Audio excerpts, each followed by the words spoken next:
नमस्कार साथियों, स्वागत है आप सभी का अंकित इंस्पायर्स इंडिया पर। मैं हूं अंकित अवस्थी। हाल ही में पाकिस्तान और बांग्लादेश मिलकर भारत के खिलाफ जिस तरह के प्रयास कर रहे हैं, उसमें एक कदम और जुड़ गया है। ये जो आप मेरे साथ एक तस्वीर देख रहे हैं, इस तस्वीर में पाकिस्तानी युद्धपोत है और यह युद्धपोत अपने नेवल चीफ के साथ बांग्लादेश पहुंचा है।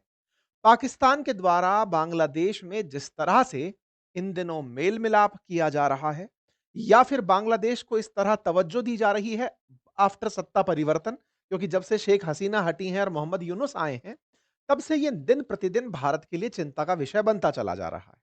चिंता बार बार इसी बात की, क्योंकि पिछले समय से यानी पिछले साल से अब तक जितने भी बार बयान बांग्लादेश के आए हैं, वो कहीं ना कहीं हिंट यही कर रहे हैं कि पूर्वोत्तर भारत के लिए वो एक बड़ी प्लानिंग कर रहा है।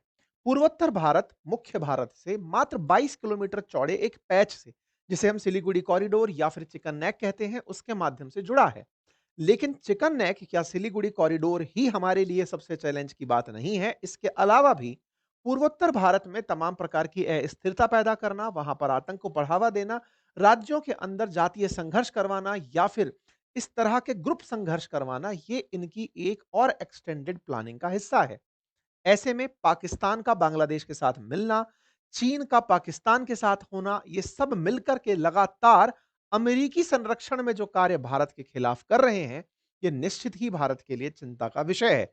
यही कारण है कि चिट्टागोंग पोर्ट में पाकिस्तानी वॉरशिप का 54 साल बाद पहुंचना आज की हमारे चर्चा का मुख्य बिंदु है।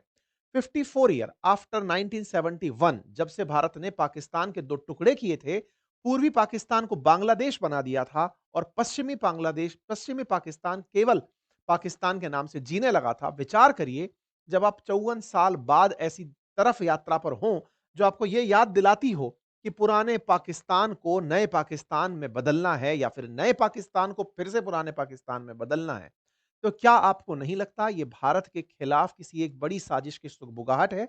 ये नंबर अपने आप में एक बड़ा नंबर है। लगातार इस तरह के जो आप अपडेट सुनते जा रहे हैं, फिर चाहे प्रधानमंत्री का यहां पहुंचना हो, डेप्यूटी प्राइम मिनिस्टर का पहुंचना हो, यूनुस का बार-बार पाकिस्तानियों से मेलजोल हो और पाकिस्तान के बड़े सैन्य अधिकारियों का यहां आना हो और पाकिस्तान के अंदर बैठे हुए जो आतंकी आका हैं, वो अपने जितने भी सपोर्ट सबॉर्डिनेट्स और साथी हैं, उन्हें लगातार जो बांग्लादेश के बॉर्डर पर भेज रहे हैं, ये भारत के लिए निश्चित ही चिंता का विषय है। और मैं आपको याद दिला दूं, आने वाले साल में जो आसाम और पश्चिम बंगाल के अंदर होने वाले चुनाव हैं और चुनाव से पहले जिस तरह से क्षेत्रीय आधार पर एसआईआर का मुद्दा बड़ा मुद्दा बन सकता है और बांग्लादेशियों का अवैध रूप से भारत में होना जो मुद्दा है, इससे आप गुरेज नहीं कर सकते कि हो सकता है आने वाले साल में इन बॉर्डर स्टेट्स में बांग्लादेश कुछ बड़ा प्लान कर रहा हो या फिर देश विरोधी ताकतें कुछ ऐसी प्लानिंग में हो जो देश के लिए चिंता का सबब बने। इस विषय पर आज गहराई से चर्चा करेंगे, क्योंकि ये तस्वीरें जो आपको मैंने 28 अक्टूबर को दिखाई थी,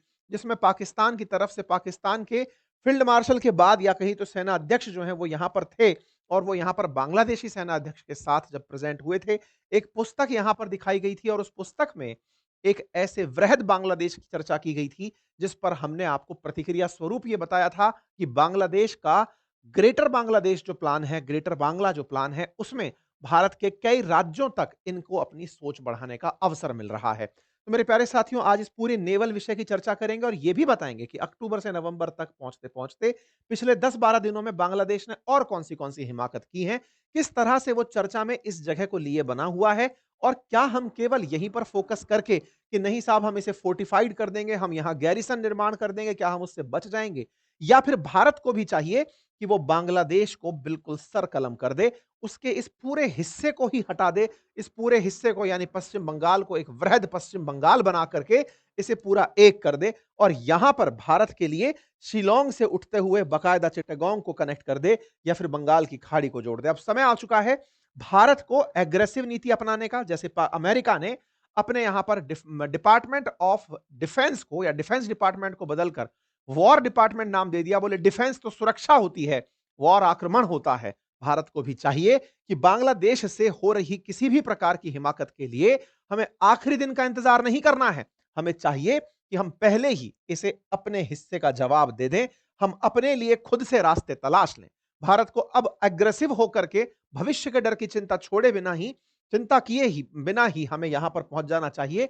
हमें इज़राइल की तरह अपनाना चाहिए कि हमारा दुश्मन अगर कहीं भी कोई हरकत कर रहा है, तो उसके हमले का इंतज़ार हम नहीं करेंगे। तो आइए साथियों, आज इस पूरी विषय पर चर्चा करेंगे। भारत की प्रतिक्रिया, भारत सरकार से उम्मीदें आप सभी के माध्यम से, क्योंकि जब ये विषय आप लोग सुनते हैं, तो आप ट्विटर के माध्यम से, आप तमाम सोशल मीडिया के माध्यम से, आप ग्रुप ग्रुप की चर्चा के माध्यम से लोगों तक पहुंचाते हैं। इसी क्रॉनो साथियों, 1971 में युद्ध में जब पहली बार पाकिस्तान का एक युद्धपोत बांग्लादेश पहुंच रहा हो, तो ये भारत के लिए अपने आप में एक चर्चा का विषय बन जाता है। मैं आपको बताऊं कि शनिवार को पाकिस्तानी वॉरशिप जिसका नाम पीएनएस सैफ है, वो बंगाल की खाड़ी में चटगांव बंदरगाह पर पहुंचता है।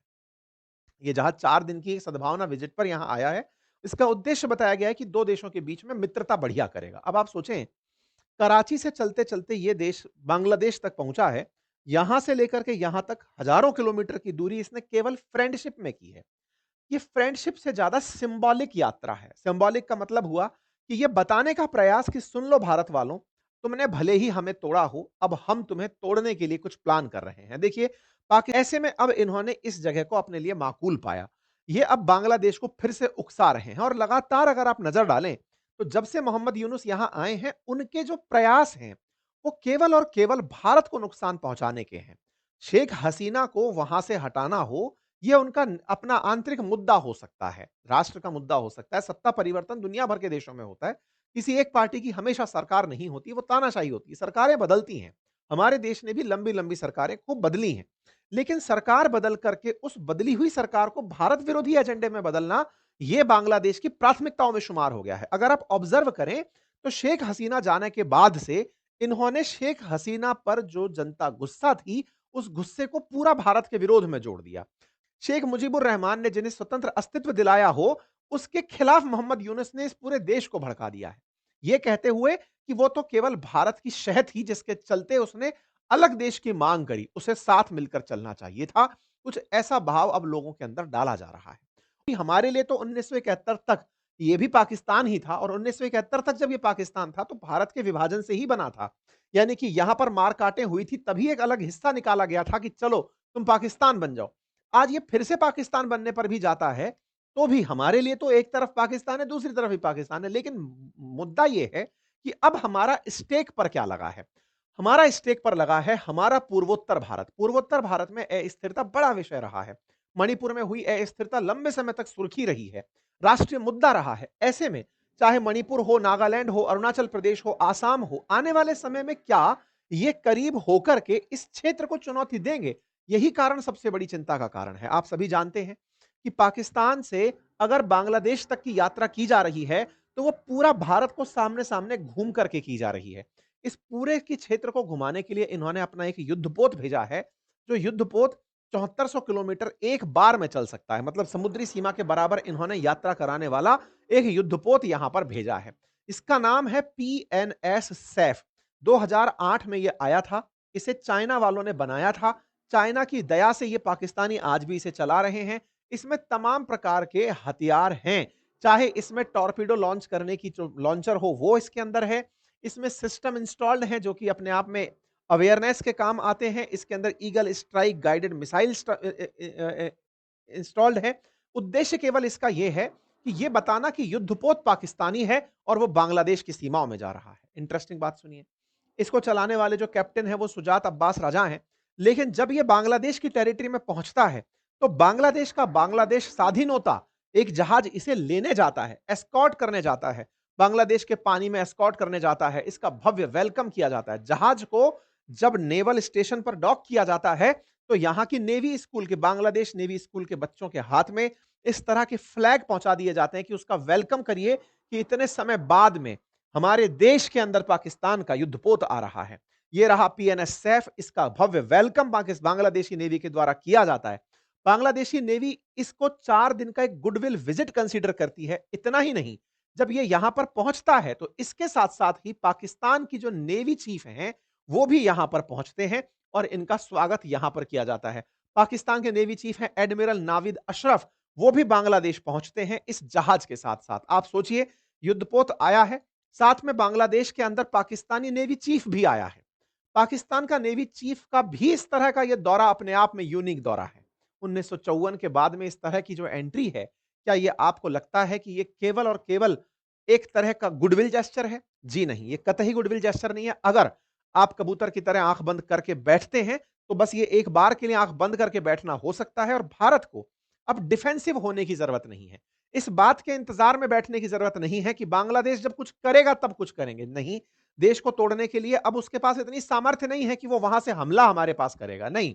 लेकिन लेकिन जो हमारे पोरस बॉर्डर्स हैं, वहाँ से जो अवैध बांग्लादेशी घुसपैठिए हमारे देश में घुसते हैं और घुसकर हमारे देश के अंदर जिस तरह के दंगे-फ़साद भड़काए जा सकते हैं, जिस तरह से हमारे क्षेत्रीय भारत के साथ जो आसाम और पश्चिम बंगाल वाले जो क्षेत्र सीमा साझा करते हैं, पूर्वोत्तर भारत के जो क्षेत्र बांग्लादेश से सीमा साझा करते हैं, उन क्षेत्रों में भविष्य के अंदर अस्थिरता का इनका एक लॉन्ग प्लान हो सकता है और वो दिन भी दूर नहीं, जब ये सब मिलकर के चीन के समर्थन से पाकिस्तान और बांग्लादेश बदला लेने के लिए भारत के सिलीगुड़ी कॉरिडोर पर कोई एक भीषण हमला प्लान करें।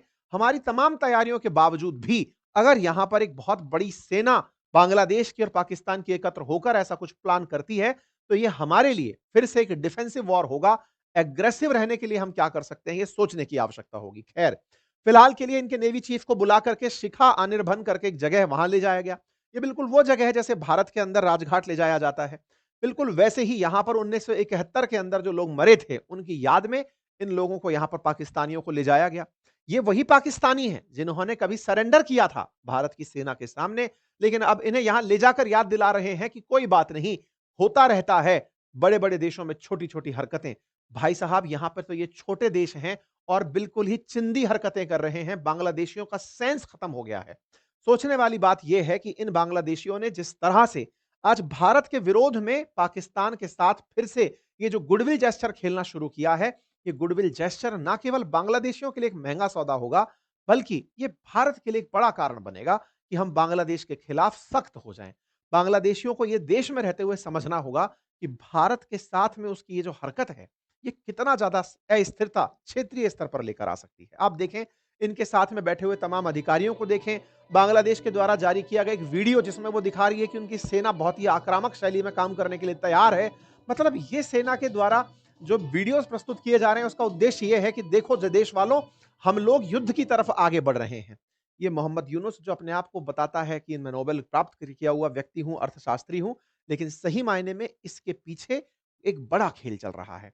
इसके खेल के समर्थन में पाकिस्तान है और पाकिस्तान के साथ साथ मैं आपको फिर से याद दिला दूं, जब शेख हसीना हटी थी तो उसके पीछे हमने एक कारण आपको बताया था, बाइडेन सरकार और बाइडेन के द्वारा जिस तरह से जॉर्ज सोरोस की मदद से, पाकिस्तान की मदद से इस जगह की सत्ता परिवर्तन की गई थी, क्योंकि अल्टीमेटली बांग्लादेश में सेंट मार्टिन आइलैंड चाहिए था, उसके लिए उन्होंने सत्ता बदलवा दी। अब ये जो सत्ता बदली, उसके लिए इन्होंने इन्हें हथियार बनाया है, क्योंकि शहबाज शरीफ को भी सत्ता में बिठाने वाली अमेरिकी सरकारें ही थी। इमरान खान को जेल में डालना, क्योंकि इमरान खान ने उस समय पर रशिया प्रेम दिखा दिया था, उसकी कीमत उसे जेल में आज तक चुकानी पड़ रही है। बाइडेन की अनुशंसा पर यह व्यक्ति प्रधानमंत्री पाकिस्तान बनते हैं। आसिम मुनीर उस समय पर यहां पर अब सेना अध्यक्ष तक बन जाते हैं, अब फील्ड मार्शल बना दिए जाते हैं और उन्हीं को साथ में लेकर के अब पाकिस्तान के अंदर अमेरिका अपना एजेंडा चलाते चलाते बांग्लादेश में भी पहुंच गया है। बांग्लादेश के अंदर अब आप जिस तरह के परिवर्तन होते देख रहे हैं, ये सारी तस्वीरें बयान कर रही हैं कि पीएम का हो, डिप्टी पीएम का हो, इन सब का मिलना, इनके साथ में तमाम प्रकार की डिप्लोमेसी का साझा होना, सेना अध्यक्ष का मिलना, ये सारी तस्वीरें हैं और इनके इरादे इनकी पुस्तकों में ग्रेटर बांग्लादेश के दिखाई पड़ते हैं कि इन्हें बांग्लादेश को विस्तृत रूप तक ले जाना है। निश्चित ही ये जिस चीज को ट्राई कर रहे हैं वो खतरनाक है। ग्रेटर बांग्लादेश के विषय पर हमने ऑलरेडी एक सेशन किया था। मैं अगर इसी साल में हुई इनकी हरकतें गिनाऊं, तो चाहे बांग्लादेशी लेफ्टिनेंट का पाकिस्तान दौरा हो, पहली बार सीधा व्यापार हो, विदेश विदेश मंत्री का बांग्लादेश पहुंचना हो, मोहम्मद यूनुस और इशाक डार के बीच में न्यूयॉर्क में फिर सितंबर में हुई बातचीत हो, दूसरे नंबर के आर्मी जनरल शाहिर शमशार मिर्जा का बांग्लादेश आना हो और अभी बढ़ाते बढ़ाते दोनों के बीच में ट्रेनिंग एक्सचेंज करना हो, ये लगातार इनके बीच की करीबियां हैं जिन्हें हम अपने सेशंस में कवर करते आ रहे हैं। अब एक और बात देखिए, नेवी चीफ का आना हो गया, समझ में आया। अभी 1-2 दिन पहले की खबर और निकल कर आती है जिसमें बात निकलती है कि बांग्लादेश ने अभी अपना एक air defence radar system chicken neck के बगल में लगाने का प्लान किया है। अब ये क्या कहानी है? देखिए मैं आपको समझाता हूं।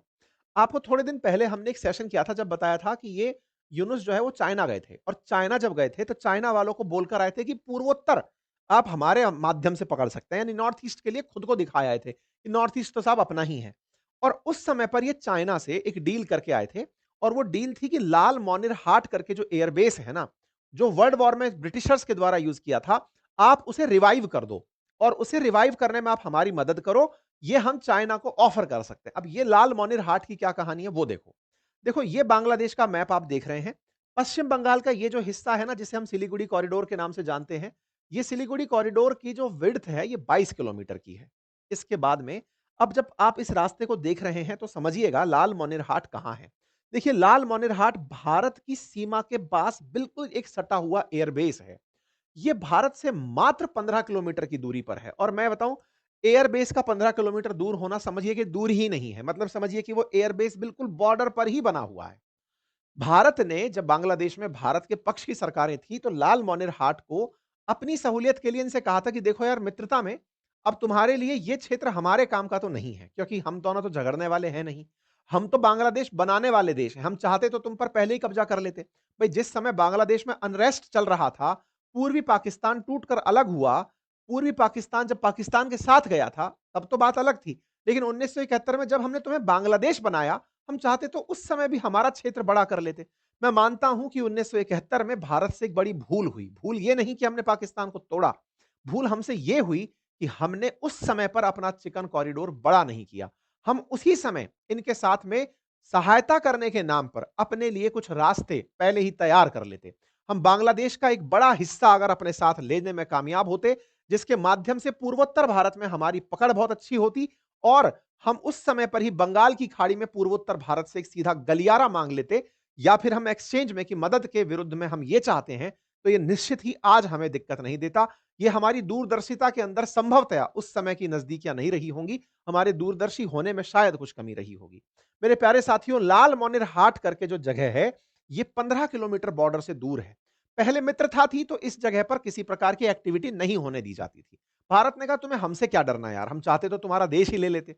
ये कह के हमने ये एरिया बंद करा दिया। लेकिन अब क्या हो रहा है, लाल मोनिर हाट में फिर से ये जाकर चाइना से मदद मांग ली है। चाइना मदद डायरेक्ट भेजेगा नहीं क्योंकि उसे भारत को साध के चलना है। वो पाकिस्तान के माध्यम से ही भारत विरोधी हरकतें कराता है। पाकिस्तान का यहां पर बांग्लादेशियों से कहा कि तुम्हारी मित्रता गई किनारे, तुम यहां पर सबसे पहले रडार लगाओ। बोले ये क्यों? बोले तुम्हारे ही आसपास के क्षेत्र में भारत ने अपनी तरफ से एयरबेस बनाए हुए हैं। ये बात सच है, भारत पश्चिम बंगाल में, आसाम में अपनी तरफ से एयरफोर्स को तैनात रखता है क्योंकि हमें चाइना को काउंटर करना है। ऐसे में जब हमने अपनी तैनाती की है तो बोले पहले उनकी स्थिति पता चले, इसके लिए तुम लोग यहाँ रडार लगाओ। तो यहाँ पर लाल मोनिर हाट की खबर है 2 दिन पहले की साथियों, और वो खबर ये है कि यहाँ पर चिकन कॉरिडोर के पास में ही ये वो लगा रहे हैं, रडार सिस्टम लगा रहे हैं। नंबर 1 बात, ये क्या छोटी बात है? नहीं साहब, इससे भी बड़ी एक बात और है।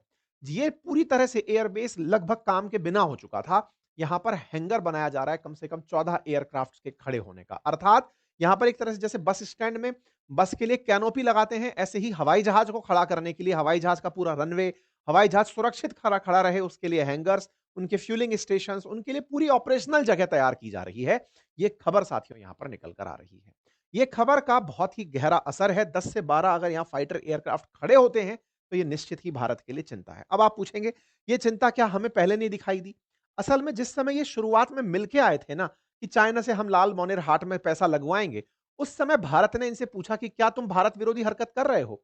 तो इन्होंने हमसे इनकार कर दिया। अब आप पूछेंगे ये कैसे पता चला? संसद में सरकार से ये सवाल पूछा गया था 8 अगस्त को, और उस समय सरकार से सवाल पूछा गया था कि क्या बांग्लादेश इस जगह को मिलिट्री पर्पज से यूज करेगा? तो सरकार ने अपने जवाब में कहा था नहीं, उसने हमें अश्योर किया है कि वो इस जगह का उपयोग नहीं करेगा। अब बताओ, क्या हमें बताकर करेगा वो? क्या वो हमें आश्वासन दे चुका है कि हम नहीं करेंगे? भाई जब तक नहीं कर रहा है तब तक नहीं कर रहा है। अचानक अब खबरें आ रही हैं कि वो रडार लगा रहा है, वहां पे हैंगर बना रहा है। ये भविष्य के अंदर एक दिन बोल देगा कि साहब मैं कोई आपके गुलाम थोड़ी हूं, मैं तो करूंगा।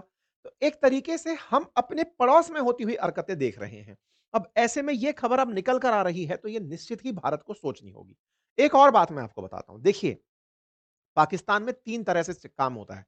पाकिस्तान में चुनी हुई सरकार है, पाकिस्तान के अंदर सेना है और पाकिस्तान के अंदर आतंकवादी हैं। ये तीनों लोग मिलकर के ही भारत के खिलाफ साजिशें रचते हैं। सेना का काम जो है वो इन दिनों दिख रहा है, नेवी चीफ आ रहा है। सेकंड जो पाकिस्तान की सेना में जो सबसे बड़ा आदमी है वो बांग्लादेश आ चुका है। शहबाज शरीफ मोहम्मद यूनुस से मुलाकात कर चुके हैं। रह कौन गया? आतंकवादी। अब आतंकवादियों की बातें सुन लो। हाफिज सईद को इन लोगों ने दिखावटी रूप से कहीं जेल में पटक रखा है। भारत के अंदर जो कई आतंकी हमलों का जिम्मेदार मास्टरमाइंड है। लेकिन वो जेल में भी अपना पूरा ऑपरेशन चलाता है। अब उसके नुमाइंदे बाहर घूम रहे हैं और वो इन दिनों घूम-घूम कर बयान दे रहे हैं, पाकिस्तानियों को मोटिवेट कर रहे हैं कि सुन लो, आने वाले समय में बढ़िया होने वाला है। ये एक आतंकी है जिसका नाम सैफ है, मोस्ट वांटेड है। ये आतंकी खुलेआम चुनौती दे रहा है और खुलेआम चुनौती दे रहा है कि पहले तक तो हमारे साथ अमेरिका नहीं था, अब हमारे साथ अमेरिका भी है। मतलब ये सब तरह के फैक्टर्स मिलाकर मैं कई बार पाकिस्तान की जब खबरें देखता हूं और पाकिस्तान के जब जन आंदोलन देखता हूं, तो मुझे समझ में आता है कि इनको जियोपॉलिटिक्स में ज्यादा इंटरेस्ट है। पाकिस्तान के ये सब कच्छेधारी जितने भी घूम रहे हैं आपके सामने, ये जितने भी यहां पर आपको दिखाई दे रहे हैं, इनका मतलब अलग ही जो रूप धारण किए हुए घूम रहे लोग हैं, ये सभी कहीं ना कहीं दुनिया में क्या चल रहा है उससे अपडेटेड हैं। ये फिलिस्तीन की बात करता है, कश्मीर की बात करता है, अमेरिका की बात करता है, बांग्लादेश की बात करता है। रीजनल कोई मुद्दा ही नहीं है, क्षेत्रीय कोई बातचीत ही नहीं है। आतंकी बात कर रहे हैं तो भारत को धमकाने की बात कर रहे हैं। मतलब इनके पास में देश के विकास के लिए, इनकी गरीबी और गुर्बत को मिटाने के लिए कोई प्लान नहीं है। केवल सिंपल सा है, इंटरनेशनल मुद्दे पर क्या चल रहा है हम वो करेंगे। ये बात बाकायदा दहाड़-दहाड़ के कह रहा है, अब अमेरिका हमारे साथ है और ऐसे में हमें आगे बढ़ते हुए चलना है। हम बांग्लादेश के अंदर ये कर देंगे और वो कर देंगे। खूब सारी बयानबाजी देता है। एक रिसेंटली भारत के अंदर न्यूज़ चैनल काम करता है, आरटी इंडिया, रशियन टाइम्स है, जो कि रशिया का ही इस तरफ साउथ एशिया के लिए बनी हुई विंग है। उसमें शेख हसीना के समय का ही शेख हसीना का एक बहुत करीबी व्यक्ति इंटरव्यू देता है। ये जगह नहीं बताई गई कि वो कहाँ से इंटरव्यू दे रहा है, क्योंकि बहुत ही गुप्त रूप से वो अपने आप को निर्वासित जीवन बिता रहा है। उसने अपना इंटरव्यू दिया और उसने बताया कि कैसे मोहम्मद यूनुस और उनके साथ में उस समय के क्लिंटन, अब ये क्लिंटन क्या है? पूर्व राष्ट्रपति हैं। ये जो बिल क्लिंटन हैं, ये उसी पार्टी से बिलॉन्ग करते हैं जिससे बाइडेन बिलॉन्ग करते थे। बोले मोहम्मद यूनुस के साथ क्लिंटन और बाइडेन का कनेक्ट था और इन्हीं लोगों ने शेख हसीना को हटाने के लिए जॉर्ज सोरोस की मदद से इन तक पैसा पहुंचवाया, आंदोलनों को उकसाया। आंदोलनों के खिलाफ शेख हसीना ने रिटेलिएट किया क्योंकि वो पहचान गई थी कि ये पूरा प्रमोटेड काम है और जनता के गुस्से को इनिशिएट करवाने का काम किया गया और सत्ता परिवर्तन हुआ। ये इंटरव्यू पर उन्होंने ये बात कबूली है कि ये सारा की सारा खेल था। ये पूरा इंटरव्यू की यहाँ पर पूरी डिटेल है, आप चाहें तो जाकर वहाँ उसे देख भी सकते हैं। जिसमें वो ये बात बताते हैं कि ये खेल किस तरह से हुआ था, सेंट मार्टिन की कहानी असल में क्या थी। तो ये सारी बात बाहर निकल कर आती है कि साहब ये तो अमेरिका का पूर्ण प्रस्तावित काम था। तो क्या भारत केवल बैठकर देख रहा है? देखिए, भारत अभी ना केवल डिफेंसिव डिफेंसिव खेल रहा है जिसमें फीलिंग नहीं आ रही है। जैसे अभी जब मैं आपको ये खबर बता रहा हूँ, उसी समय एक खबर और आती है कि भारत ने इस चिकन नेक के अंदर 3 गैरिसन सेटअप करने का प्लान किया है। मतलब एक तरह से समझिए कि भारतीय सेना अब यहाँ पर और ज़्यादा अच्छे से निगरानी कर पाएगी। एक बड़ा-सा वॉच करने का एक एरिया समझ लो, जहाँ पर सेना के बहुत से लोग होंगे, जो पूरी तरह से घटना पर नियंत्रण बनाए रखने के लिए, क्विक रिस्पॉन्स करने के लिए तैनात रहेंगे। चिकन रैक पर इस तरह का गैरिसन बनाना ऐतिहासिक रूप से रहा है कि हाँ भाई, जब भी कहीं किसी दुश्मन की गतिविधि को नोटिस करना हो, तो वहाँ पर आपके पावर स्टेशंस ऐसे हों, जहाँ से आप तुरंत एक्शन ले सकें, क्विक रिएक्शन ले सकें। लेकिन हम केवल गैरिसन से काम ना चलाएं। हालांकि मैं आपको तैयारियों में बताऊं तो भारत ने अपनी तरफ से अभी ट्राई शक्ति कॉर्प्स का जो हेडक्वार्टर है, जो कि सुकना नियर सिलीगुड़ी है, वहां पर इस पूरे काम को दिया है कि वो कॉरिडोर के डिफेंस के लिए काम करे। लाइव फायर एक्सरसाइजेज यहां पर चल रही हैं। T-90 टैंक यहां पर तैनात करके रखे गए हैं। यहां पर जो हाशीमारा एयरबेस है वेस्ट बंगाल के अंदर, वो भी पूरी तरह से एरियल सिक्योरिटी को ध्यान में रखने के लिए तैयार है। मिग तैनात है, ब्रह्मोस तैनात है, सब तैनात है, S-400 तैनात है। तैनाती सब चीज की है, लेकिन किस बात की? हम पर हमला होगा तब हम रिएक्ट करेंगे। हालांकि भारत ने अपनी तैयारी को दिखाने के लिए अभी गुवाहाटी के अंदर आसाम में अपना एयरफोर्स का बकायदा एयर शो कंडक्ट करवाया है। इंडियन एयरफोर्स ने अपनी 93rd एनिवर्सरी सेलिब्रेट की है और उसके सेलिब्रेशन की तस्वीरें अभी निकल कर आ रही हैं, जिसमें भारतीय सेना यहाँ पर प्रॉपर तरीके से नौसेना जो है वो एयरफोर्स जो हमारी है, वो अपनी तरफ से दिखा रही है कि देखिए सर, हम क्या-क्या स्किल्स रखते हैं। लेकिन अल्टीमेटली भारतीय वायुसेना का जो ये साहस है, ये अच्छी बात है कि दुश्मन को डरा के रखने के लिए काम काम करेगा। लेकिन भारत को इस प्रकार की गतिविधियों को होते हुए केवल नहीं देखना चाहिए, अपितु उसके खिलाफ अब कुछ कार्रवाई करना चाहिए। अब देश ये चाहता है। भारतीय एयरफोर्स ने, भारतीय वायुसेना ने अपनी तैयारियों को जिस तरह से दिखाया, वो निश्चित ही दुश्मन के अंदर डर भरेगा कि राफेल इनके पास यहां खड़ा है, मिग खड़ा है, S-400 तैनात है, यहां पर हमारी पूरी तैयारियां हैं और हमारी सरकारें पूरी तरह से तैयार हैं, मुस्तैद हैं। लेकिन फिर भी कहीं ना कहीं भारतीय इससे ज्यादा डिमांड करते हैं। बांग्लादेश के अंदर ये जिस तरह की हरकत हो रही है, उसमें भारत का डर होना ज़रूरी है। अभी वो इस खुशी में है कि भारत हम पर हमला नहीं करेगा, भारत कभी भी फर्स्ट किसी पर हमला नहीं करता है। भारत को अब ये कन्वेंशन तोड़ना होगा और बांग्लादेश के साथ में सारा काम पहले ही सेटल कर देना होगा। हालाँकि हमारे रक्षा मंत्री ने अभी मोहम्मद यूनुस को बयान में तो धमकाया है, कल ही धमकाया है, लेकिन बयानबाज़ी से नहीं, करके इस काम को खत्म करिए। कम से कम बांग्लादेश जैसे देश तो बगल में बैठ कर के इतनी हिम्मत ना करें कि वो पाकिस्तान और चाइना के साथ मिल कर के हमारे यहाँ पे देश में अशांति फैलाएँ।